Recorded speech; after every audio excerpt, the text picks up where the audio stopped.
योगी सरकार के आदेश से एक बार फिर आहत हुए ओवैसी। बोले सरकार ये भी आदेश दे दे कि प्रदेश में अब मुसलमान नहीं रह सकते। नमस्कार, मैं सोनिया सैनी और आप देख रहे हैं कबीर न्यूज। योगी सरकार ने राज्य के उन सभी मदरसों के सर्वे निर्देश जारी किए हैं जिन्हें मान्यता नहीं मिली है और इसके लिए जिला अधिकारियों को आदेश भी दे दिया गया है। फिर क्या था, योगी जी का आदेश हो और कोई राजनीतिक टिप्पणी ना हो। योगी सरकार के इस निर्देश की AIMIM अध्यक्ष ओवैसी ने निंदा की है। उन्होंने इसे सर्वे नहीं बल्कि एक मिनी NRC बताया है, जिसके बाद इस मुद्दे ने तोड़ पकड़ लिया है और राजनीतिक बवाल शुरू हो गया है।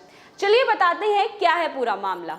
उत्तर प्रदेश सरकार ने राज्य के गैर मान्यता प्राप्त मदरसों में मूलभूत सुविधाओं की स्थिति को जांचने के लिए उनका सर्वे कराने का बुधवार को फैसला लिया और राज्य के अल्पसंख्यक कल्याण राज्य मंत्री दानिश आजाद अंसारी ने बताया कि राज्य सरकार ने मदरसों में छात्र छात्राओं को जरूरी सुविधाओं की उपलब्धता के सिलसिले में राष्ट्रीय बाल अधिकार संरक्षण आयोग की अपेक्षा के अनुसार प्रदेश के सभी गैर मान्यता प्राप्त मदरसों का सर्वे कराने का फैसला किया है। अल्पसंख्यक कल्याण राज्य मंत्री ने कहा कि इसे जल्द ही शुरू किया जाएगा। राज्य मंत्री अंसारी ने बताया कि सर्वे में मदरसे का नाम, उसका संचालन कराने वाली संस्था का नाम, मदरसा निजी है या किराए के भवन में चल रहा है इसकी जानकारी, मदरसे में पढ़ रहे छात्र छात्राओं की संख्या, पेयजल, फर्नीचर, बिजली की सप्लाई तथा शौचालय की व्यवस्था, टीचर की संख्या, मदरसे में लागू कैरिकुलम, मदरसे की इनकम का सोर्स और किसी गैर सरकारी संस्था से मदरसे की संबद्धता से संबंधित सूचनाओं को इकट्ठा किया जाएगा। वहीं जब सवाल किया गया कि क्या राज्य सरकार इस सर्वे के बाद नए मदरसों को मान्यता देने की प्रक्रिया शुरू करेगी, तो राज्य मंत्री ने कहा कि अभी सरकार का मकसद सिर्फ गैर मान्यता प्राप्त मदरसों के बारे में सूचनाएं इकट्ठा करना है।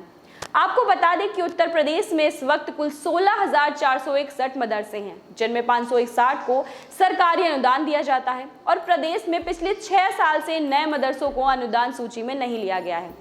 अल्पसंख्यक कल्याण राज्य मंत्री ने बताया कि आज जारी आदेश के मुताबिक अब मदरसों में प्रबंध समिति के विवादित होने या समिति के किसी सदस्य के अनुपस्थित न होने की दशा में मदरसे के प्रधानाचार्य और जिला अल्पसंख्यक कल्याण अधिकारी मृतक आश्रित कोटे से नियुक्तियां कर सकेंगे। इससे पहले प्रबंध समिति में कोई समस्या होने पर मृतक आश्रित को नौकरी के लिए मुश्किलों का सामना करना पड़ता था।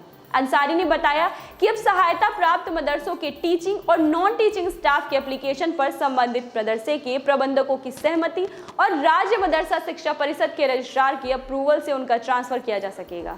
उन्होंने बताया कि अब मदरसों में कार्यरत महिला कर्मचारियों को माध्यमिक शिक्षा विभाग और बेसिक शिक्षा विभाग में लागू नियमों के अनुरूप मातृत्व अवकाश और बाल देखभाल अवकाश भी मिलेगा।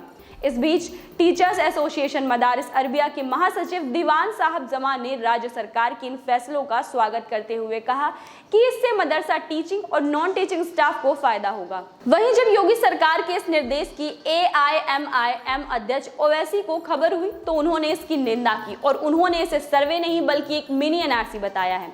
इसके बाद ओवैसी ने ट्वीट करते हुए कहा कि राज्य में सभी मदरसे आर्टिकल 30 के तहत हैं। फिर सरकार ने यह आदेश क्यों जारी किया है? यह सर्वे नहीं बल्कि एक छोटा NRC है। हमें आर्टिकल के तहत अधिकार मिले हैं और इसमें सरकार किसी प्रकार से दखलंदाजी नहीं कर सकती है। इसके अलावा ओवैसी ने कहा कि अब तो सरकार को यह आदेश भी जारी कर देना चाहिए कि प्रदेश में अब कोई मुसलमान नहीं रहेगा।